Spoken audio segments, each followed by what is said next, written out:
Welcome to Behind the Dreamers podcast with your host, Jennifer Loading. And Brianna Dorellis. Where extraordinary decisions produce extraordinary results. As we talk to the achievers, the creators, magic makers, and the dreamers. These are our friends, these are your friends, and they are living the extraordinary. Today's episode is brought to you by Walt Mills, photographer of Glad Models Agency. If you are here in the Dallas or surrounding area, check out Walt Mills. You can learn more about him and his work at photosbywalt.com. All right, we are super excited. This is our very first episode of the year. Yes. I know, I'm excited. And we're in a new studio. New studio. We have an amazing guest in studio with new us. name, new logo, everything. Like, we're kicking it off. And so we want to introduce our guest, first guest of the year. Seneca KMIR Alma is the founder of the KMIR Experience. Seneca has spent most of his adult life in federal and state prison. Through his years of existing in such a closed-minded environment, he had the unique opportunity to open his own. KMIR Keep in Remembrance is more than a company and nonprofit. The KMIR Experience is a culture and way of life. Many of the concepts woven throughout KMIR were birthed from Mr. Alma's many years of incarceration. His workshops, products, fitness camps, and lectures help impact the lives of those who have gotten off track in life. Seneca KMIR Alma is also an award-winning playwright, spiritual facilitator at the Dallas Meditation Center in Richardson, a dad to his son Elijah, and a fitness, yoga, meditation trainer at Good Work. Is this co-working space? Yes, good co-working. Yeah, near downtown. So welcome to the show, Seneca. Thank you for having me. I didn't even know you had a son. I learned something new today. There you go. I love it. How old is your son, by the way? My son just turned 12. Oh my goodness. Ooh. Yeah, he just So not turned so 12. little. Not so little. Still have some control, but not so little, Yeah, right? he's about to be a teenager. It's crazy. That's awesome. Well, welcome. We're so glad that you're here today. And Yes. I am super excited. This, like I said, this is our first show. We're super thrilled to have you here today and talk about what you are doing and all that good stuff. So I want to kick this off, I think, really quick. Just tell us a little bit about who Seneca is. What is this that you are doing and who are you serving? Yes, well, thank you for having me. Thank you. Again, my name is Seneca KMIR Alma. The question, who am I and who do I serve? Yes, my name is Seneca. Seneca was a name given to me. KMIR Alma is a name that I adopted just kind of later on in life. It means Seneca, KMIR, keep me in remembrance, and Alma is another word for spirit. So just keeping me in remembrance that I'm spirit, is essentially what that means. I began my path in federal prison at the age of 19. I first got into meditation. Someone came in and started doing meditation. And I was always been interested in like Eastern philosophy. So this guy came and I started doing yoga, and just naturally, without knowing it back then, I'm kind of a teacher, just kind of innately. So I just started doing like yoga sessions out on the rec yard, found out I had a knack for it, I had a gift for it. But most importantly, it was therapeutic for myself. So it just got me through a lot and fell in love with the whole lifestyle and culture. And that's how I got on the path of spirituality. So awesome. And I don't know if I shared this with Brianna, but Seneca and I met at an event that I was invited to come in and speak, and that was, I think, early October. So I was so impressed with him because of just his whole, just the way he was carrying himself, and he was talking about meditation, which is something that, I think I shared with you that when I was going through a health stint in 2012, I had taken up transcendental meditation, and so that's been a very big part of my life, is the whole meditation, and even to this day, I don't do it every day, but I still do it a lot of times. So I think that is so awesome that you have the opportunity to carry that over. And you're also a fitness trainer, so you do some of that as well. Yeah, correct? I have like so much information and You stories. do. It's just really breaking it, into bits and pieces. So I've been to federal prison and state prison, right? And I did 3 years in federal prison and 9 years in state prison. 2 different times, actually. I actually went to federal prison, went to prison, came home. And just like the stories, I was working in a warehouse and I was I'm getting to the fitness here. Hey, it's all good. But I was just working in a warehouse, and a friend of mine pulled up in this brand new Mercedes Benz, right? And I was like, man, like, where'd you get that from? And he was like, I've been out here hustling. So slowly but surely, I quit my job and I started back into a life of crime and ended up, organized crime, theft. That was my thing. That was the thing that was taught to me, I guess, at an early age. I tell people it was, some people go to college, some people go to trade school, and my thing, I was kind of like groomed in this profession.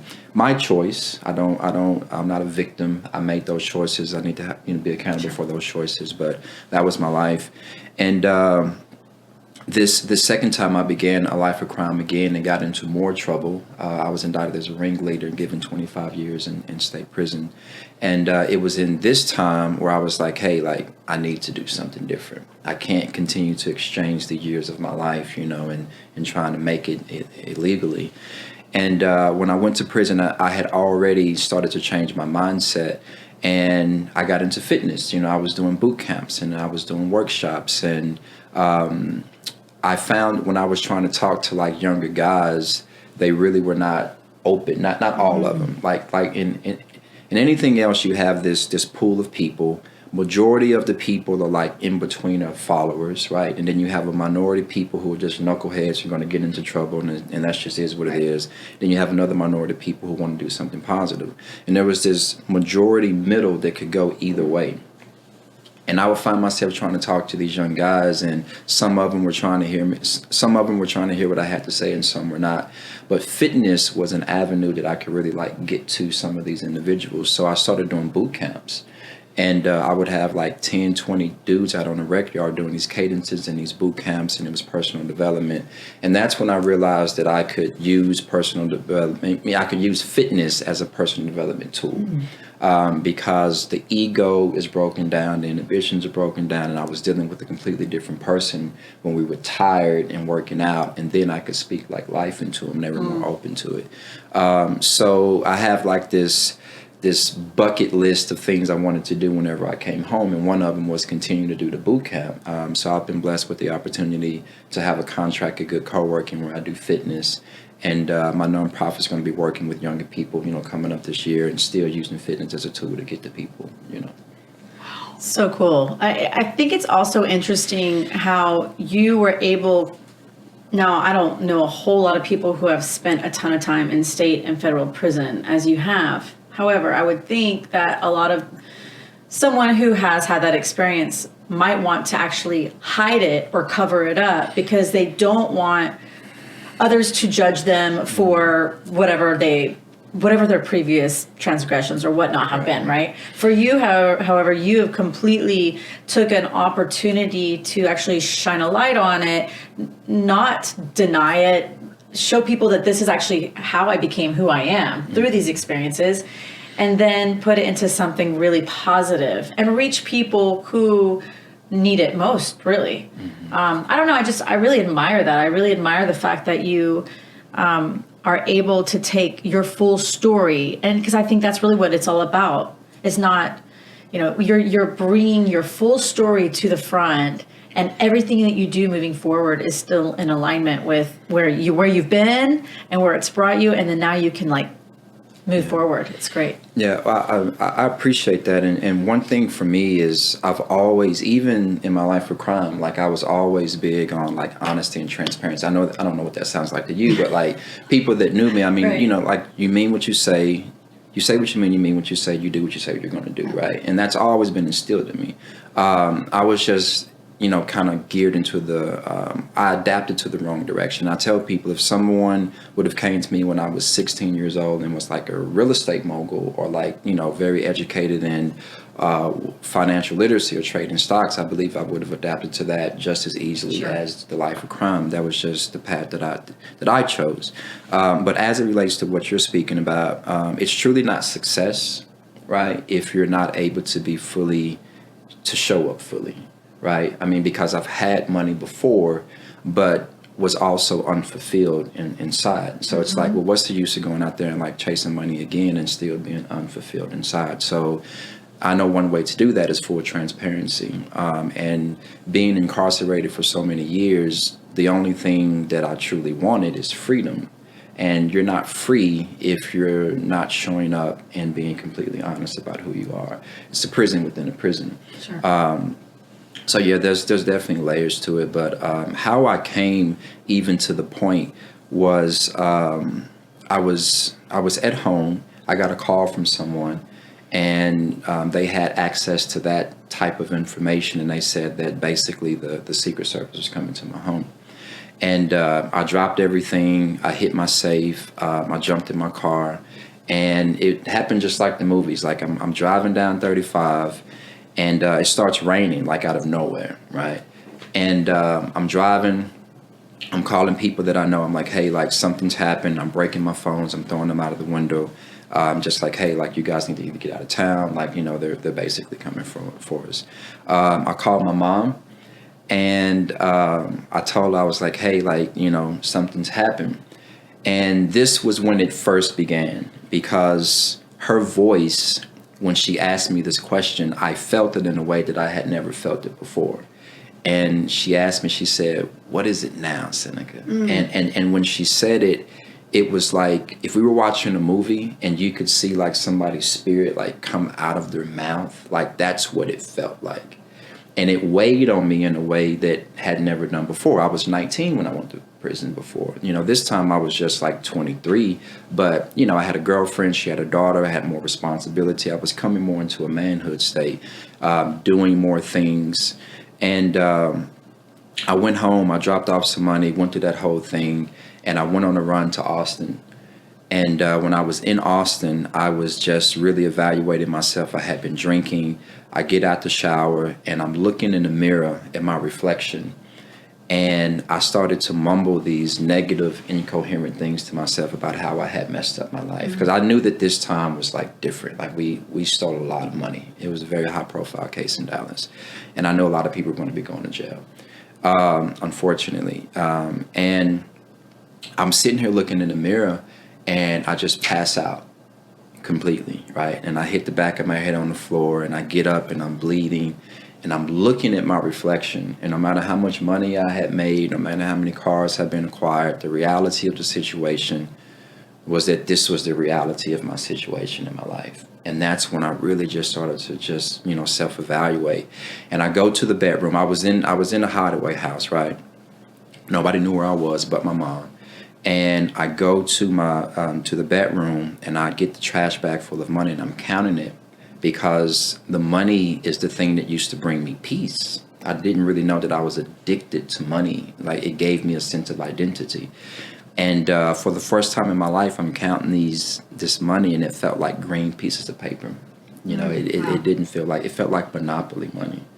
And I had never felt that before, and it scared me to death. It was like a bad mushroom trip or something, right? And I was just like, what's going on, man? And finally, I just kind of came to myself, and they had arrested my girlfriend at the time, and she had never been in trouble before in her life, and she was arrested. Of course, I bonded her out of jail, but I had an opportunity to further go on the run, like really, really disappear.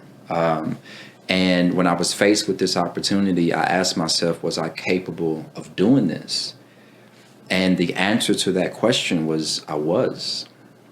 I truly was. But it was that answer to that question that really caused me to say, I don't want to be this person anymore. Because now it's like, okay, you're about to go on a run. You're going to leave her behind. In full transparency, I knew people that was actually willing to go do something to the person that testified against me. So now I'm just like, I'm like, okay, do you really want to possibly either have this girl killed or hurt, leave your girlfriend behind, go further on the run? And just sitting with that, I'm like, dude, like that's not what you want, Right. So that was my crossroad. And I remember I called a lawyer, and he told me to turn myself in, which was huge. And I'm driving down 35, headed back to Dallas from Austin. I'm driving through Waco. And I started doing shows in Dallas, like poetry shows, because I wanted to transition my illegal money into something legal. That was the correct way to do things, right? And I had rented out the Hall Estate at the Fair Park, and I had a show that was coming. It was my biggest show to that day. It wasn't huge shows, but we were slowly building our way up. I had people coming in from out of town that was part of the show. And I'm going down 35, and I'm flipping through the radio stations, and I hear my commercial for my show that I have coming up in a couple weeks. I completely forgot about it. And I was like, damn, I pulled over and I sat on the hood of my car at like 2:00 in the morning. And I said, I don't know what I want to do. I don't know how I want to do it, but I know I need to do something different. So when you say, like me showing up now, like there's a backstory behind why I'm being transparent, right? And I hopped in my car, I go to Dallas, and back then it was the Yellow Pages, right? I mean, it was Yellow Pages. And I called every like prison group that I could find, didn't have a clue of what I was doing. And one lady called me back at the Dallas Urban League, Rochelle Alexander, and gave me an opportunity to start speaking. And it was like 30 guys getting out of prison. And I was out on bond for 2 years, fighting my case before I went to prison. And I just started speaking. I started doing different things. I wrote a play, and I seen a whole nother side of life. And even though I still had to go to prison, I went into prison with 2 years of experience of doing stuff different and a whole new mindset. Wow. And I tell people like that was the best thing. It was the worst thing and the best thing that ever could have happened to me, because I went into prison with a made up mind already that I was going to make that place my college, my temple, and everything. And I just did that every day and have continued to do that since I've been home. Wow. Yeah. Thank you for sharing. Yeah, what a story. Wow. Thanks for sharing. Absolutely. It's incredible. And while you were there, kind of bringing this teaching on, you said in the yard or whatnot, whether it was physical training or meditation or whatnot, did you sense or feel pushback? Because I know you mentioned you had, the people who wanted to listen, the people in the middle, and then, people who really didn't want to, but you still showed up every single day consistently to do what you were there to do ultimately, right? Yeah. Almost like living into your purpose at that place in your life. Did you get resistance from other people? Like, who is this guy? Like, what's he trying to do? Like, yeah, I mean, that happens. The thing about prison, like there are, I'm not going to say a lot of guys like me, but there are a few. I mean, there are dudes who either they've been in prison for like 10, 20 years and they found religion, or they're doing this and they're doing positive stuff. It's not the majority, but we are sprinkled in there. And if you are, generally, if you're a stand-up person, right, and people can see like it's authentic and you're truly there to help, most of the time you're not going to really have too much trouble. Now, you still will have people that don't like you for whatever particular reason. In situations like that, I never had any major issues. There were times where you can tell people really don't like you, don't really like what you're doing. In addition to that, there always, in my experience, has been a mutual respect. Like, I won't get into your world, and then you're not going to get into my world. I'm going to let you, not let you do your thing, but, there's just a respect thing if you show up a certain type of way, But yeah, man, I could talk probably for days about prison stories. And I think we could ask you a lot of questions. I think it's remarkable that you made this shift going back into, I think that's the thing that I admire about your entire story, because I think that when you come from a situation where that's been kind of ingrained in you, when you've made the comment about if you'd went into real estate, you would have been able to navigate that, right? But you weren't. You were ideally shown something else, and that's what you grasped onto. And a lot of times I feel like that these patterns repeat over and over and over. And I think the thing that really sets this out is that you made that decision to say, no more. Like, no more. I'm not going to do this anymore. I'm going to be different. I'm going to live different. Which is the choices that we make, right? Ultimately, it boils down to the choices. And so I think this is a remarkable story. I love what you're doing. I think all of it is great. I want you to talk about your organization. Tell us what that is about, because I think, I've gone through your site. I've looked at your stuff. Like I said, I love what you're doing. Share that with us. Yeah, so we're babies, we're just not getting started, but definitely grateful as far as where we are today. So I've created, a program centered around the KMIR concept, and we have a nonprofit, we have a LLC, and the nonprofit, we have a contract with Cafe Momentum. Cafe Momentum is a restaurant here in Dallas that takes juvenile kids and teaches them restaurant skills. So thankfully we got that. Shout out to Cafe Momentum. Shout out to Saiz. Absolutely. For sure. I'm going to be working with those individuals at the first of the year. And basically that program is all encompassing. So we teach goal setting, but I don't use the terminology goal setting. I use promise keeping. I love words. I love to play around with words. I love to redefine words and kind of give power to them in different ways. So we talk about promise keeping over goal setting. So we go through that process. Then we have cohesive energy training, which is where I use the fitness and the yoga and the mindfulness to go into like journaling and reflective and so forth and so on. And then we shift to the importance of networking, because networking, I've been able to identify, is so important. I used to read all these magazines when I was locked up, Entrepreneur Inc. magazine and all these different business magazines. And, I was just like, man, like, what am I going to do when I go home? And the only thing that I consistently see in these magazines is network.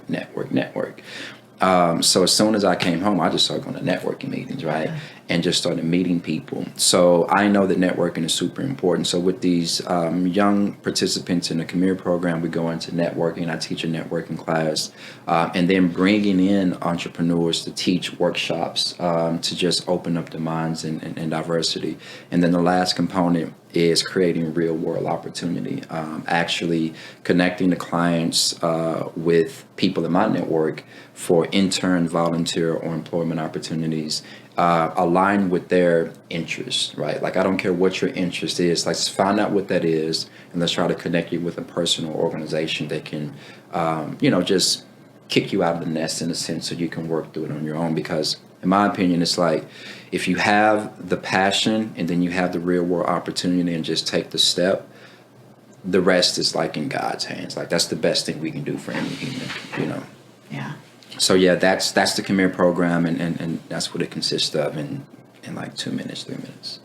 Like 2 minutes, 3 minutes. There's more. 2 minutes, 3 minutes. KMIR is like an evolved person. There's a lot there. I love it. There's like so much stuff there. And I was like, did you bring like something to show us? Yeah, Like, did you bring something so to show? Because I'm intrigued by this. This is just a prototype. So we're going to have a subscription box, and I actually had This brought. is so awesome. So this is for one of you. I only got one bar. So this is social media list. We had a campaign about social media list. So if you know anything about Fight Club, we got our own soap. It's social media list. So great. It's cool. And you can have this one. This is I'm going KMIR to soap. social media list this week. So She's doing it. Oh She's yeah, doing that's it. cool. I actually, so I've been home for about 3.5 years now, right? And I spent a year and a half off of social media. I just got back on social media maybe 2-3 months ago. I know. I saw. Yeah, and I just pulled off because I didn't like social media. It was crazy. It was too much. And I just took a lot of walks and, just kind of grounded myself and did a lot of journaling, a lot of internal work.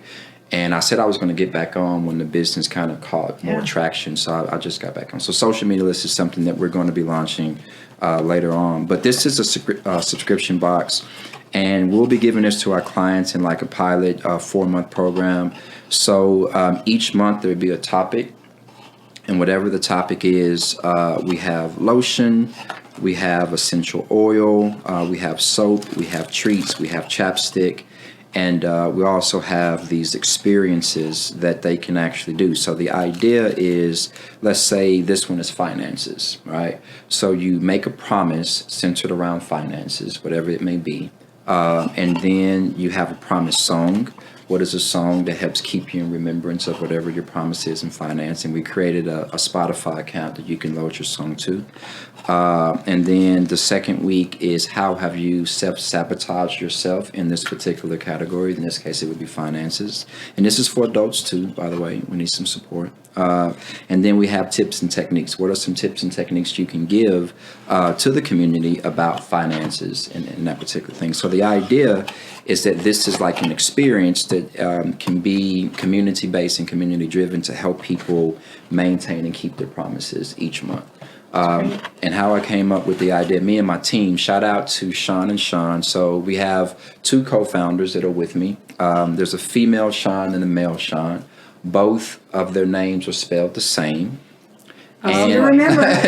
Yeah. So whenever we're in the meeting, the male Sean we call Swan, and the female Sean we still call her Sean, just so we know who we're talking to. Yeah. But what's crazy? So the male Sean was actually a friend of mine whenever I was incarcerated.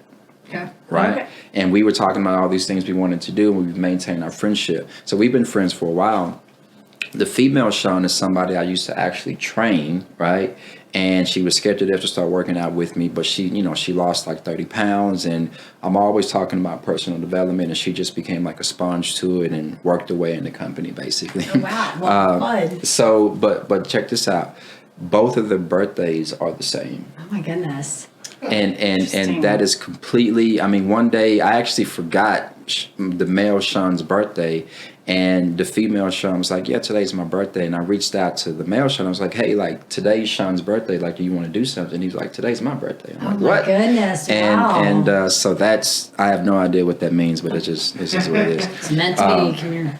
Yeah, so this right here is just based on the premise of being good to yourself, making small promises, and the more that you do that, essentially, your life will change. And as we talk about on our website, we want to make personal development not to be so heavy, right, and bogged down, something light and almost something kind of fun, and more so of a lifestyle. Sure.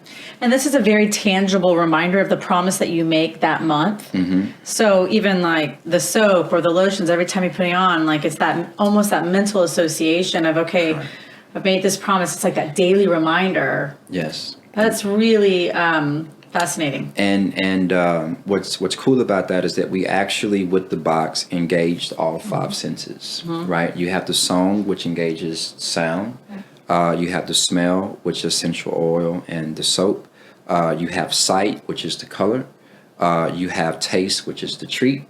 And touch, which can also be the soap as well. Sure. So we wanted to engage all five senses to help keep you in remembrance of your promise. And I have this thing called ABP, which is as a byproduct training, which essentially says it's not a thing to do, but it's a person to become as a byproduct of making these small goals. So it's truly just coming into full alignment in a way that's seamless, hopefully. Mm-hmm. It's awesome. Brilliant. I love it. Well, and I think the thing too that I really, really like about what you're doing, Seneca, is that and we've talked about this off of obviously this show, is that you're bringing in all the different pieces that complete the puzzle. It's not just about doing meditation. Mm-hmm. It's not just about fitness. It's not just about one piece. It's this blend of all these things coming together. And it all really has to start with these decisions that you made to be different. And I like the reading I was listening to everything you were saying. You're reading the magazines, like the Inc. magazine. And all. I'm like, wow.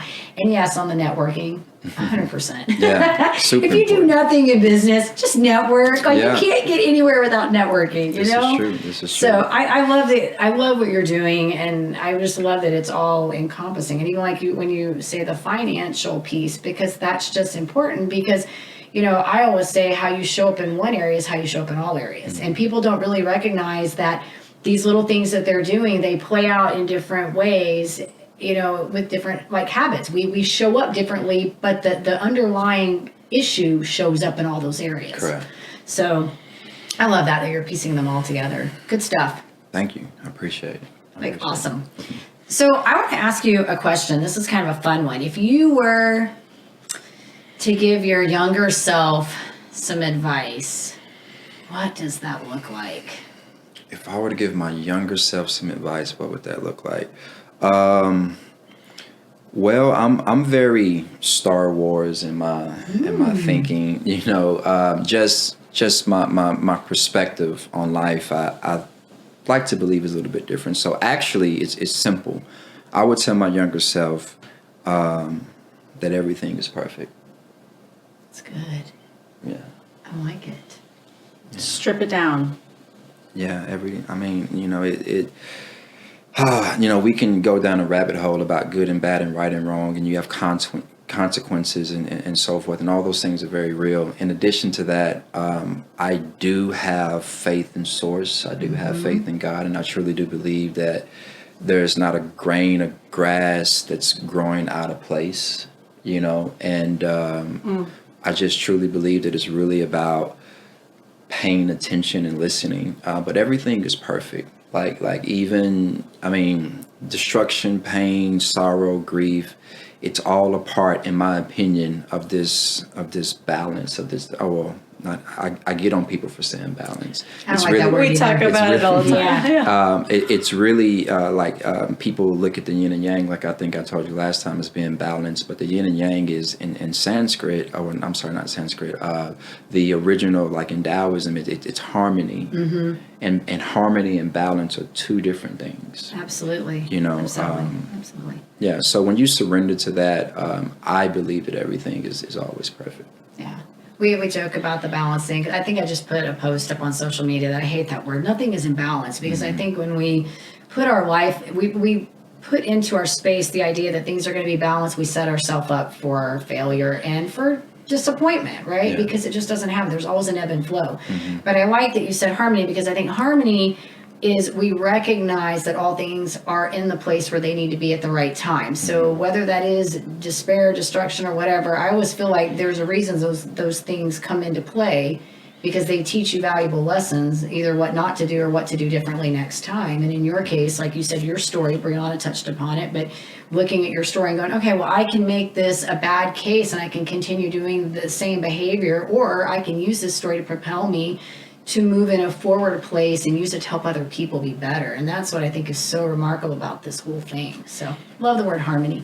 Yeah, harmony. It's a realistic word. Yeah, it's much Yeah. more realistic. Either you can raise your vibration or lower your vibration. If someone is singing, to harmonize with that person, you have to hear where they are and see how you best can Support it. Yeah, support that. And being a singer, you know that I'm not a singer, by the way, but she is a singer. So, you know, you come under, you go over, and it's more so of a yielding, like, to what's already there. Yeah. Ebb and flow, bob and weave.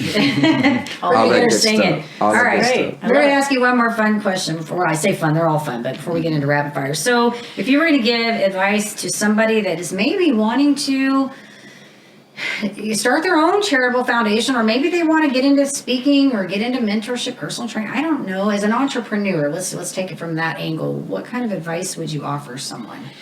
You know, don't get into the weeds of planning, strategizing, and writing. Do some of that, but then just get out there. Like get Take out action. there, get out there, take action, make mistakes. You're going to make mistakes, and those are going to be your greatest learning opportunities. But just get out there. And how you minimize the fear of getting out there is truly loving what you do, right? And just falling in love with the process. Because everybody, no matter how people show up at networking meetings or whatever that may be, everyone is insecure. Mm-hmm. Everyone's afraid. Everyone's kind of second guessing themselves. They may not say that, but they are. And I can say that with conviction, because I spoke with too many guys, like in prison, who tattooed and all of this. And then all of a sudden I'm talking to them one-on-one. And like all of this other stuff is coming out that you would normally not even think that this person was thinking. And it's like there's a human inside of that person, right? So that's across the board. So yeah, just get out there, man. I think that's so true. I think everybody has had stuff. Yeah. When you dig deep enough, that vulnerability and break that wall, it definitely can come down. So I agree with you on that. Yeah. Get out there, do it. Just do Absolutely. it. Just Stop do thinking it. so much. That gets on that whole conversation about trusting your intuition, and we've talked about that, because it's really just being okay with making a mistake and the failure. You just are going to do it and accept that, and trust your gut. Go with it. And then get around good people. Yeah, absolutely. Who can help you along the way. That's right. Good tips there. Thank you. Yeah. Good stuff. Okay, so we have to do some fun questions. Okay. Yes. These are short and sweet. All right. And Okay. yeah, got to answer them quick. I got to Start answer fire. them quick. Okay. All right. Brianna? Okay, yeah, I would actually like to know, money doesn't even matter here. Where would you go vacation? Where would I go vacation? Right now, I would say the pyramids. I really want to see the pyramids. Africa, like I'm there. All right. So I know, because you're into health and wellness like I am and all that good stuff, but I want to know, what's your guilty pleasure? As it relates to health and wellness, or just Just any guilty, like food. Oh, Like something that you just really, is like, this is good. oh yeah, Many. Pick the best one. I have many. I don't know. I love bluebell ice cream and cheesecake. Ooh. Okay. I like those two as well. Oh yeah. Okay. Oh, yeah. What are you listening to in your car right now? What am I listening to in my car right now? When I came, I wasn't listening to anything. Before that, I was actually listening to my own music. So I don't sing, but I'm actually like doing some like audio speaking with someone that is singing, and we're coming out with an album at the first of the year. Oh, well, That's congratulations. It's going to How be exciting. It's going to be a spiritual EP that we're working on. So that's what I was listening to the last time I was listening to music. Very cool. That's awesome, Seneca. Okay, one last fun question. Okay, Amazon, because I'm in Amazon all the time. What's in your cart? You're shopping at Amazon. What'd be in your cart?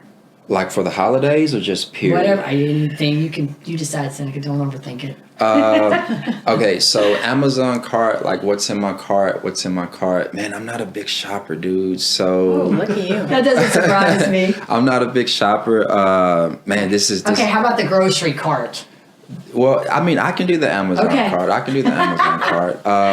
Some AirPods because because my AirPods I actually shout out to Sean. She got me some AirPods. But this is the thing, my AirPods that I had, I washed them.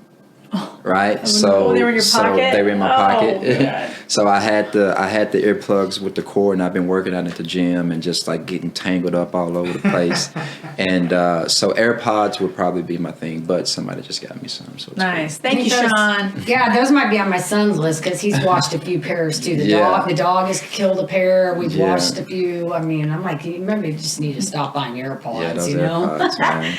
All right, awesome. Seneca, okay, so if our listeners want to come check you out, your organization, where do we want to send them? Yeah, you can go to KMIR.life. That's our website, KMIR.life. You can contact us there. You can hit us up on the email address. Email address would be hello@KMIR.life. Hello@KMIR.life. You can contact us there. And just reach out. You know, I'm really making a personal commitment whenever I speak or anything that I do is to sincerely reach out to people and say, if you have like a goal or a dream or anything that you want to do, small or big, I don't care. Reach out to me because either I know someone or I may know someone that knows someone that can at least get you to the next step of where you are. Or maybe it's just answering the question. And I want to really show up more with that this year, sincerely. And because I don't want to like play personal development, I want it to like actually like be a real thing. So again, whoever you are, wherever you are, no matter what you have going on, if you're in a jam and you don't really know like what the next step is, reach out to me. I promise I'll contact you back and try to connect you with someone that can get you to another level. So yeah. Good stuff. That's amazing. Thank you, Seneca. We appreciate you and love what you're doing. And congratulations on your upcoming album that you're creating or all of that good stuff and this new box subscription. And Thank you. Yeah, the future of KMIR is Yeah, you're it's going to be got a lot impacting a lot of going on. lives, and you're going to be continuing to step into that, as you said, like alignment of who you are and what you want to do yes. versus what you think you have to do. We talked a little bit about that, but Yeah. it's been really wonderful having you today. Absolutely. Cool. All right, well, we do want to say to our listeners, of course, if you enjoy our show, go check us out on iTunes and Facebook because we can't do this without you, and hit that subscribe button. And we want to leave you with a few final thoughts. So the question isn't who is going to let me, it's who is going to stop me. And that's by Ayn Rand. That's good, and I like Ayn Rand. Ayn Rand. Yeah, she's a fun author. The author, Capitalism, and Yep. I've read much of her literature. All right, and in order to live the extraordinary, you must start, and every start begins with a decision. You guys take care, be safe, and be kind to one another. We will see you next time. Peace.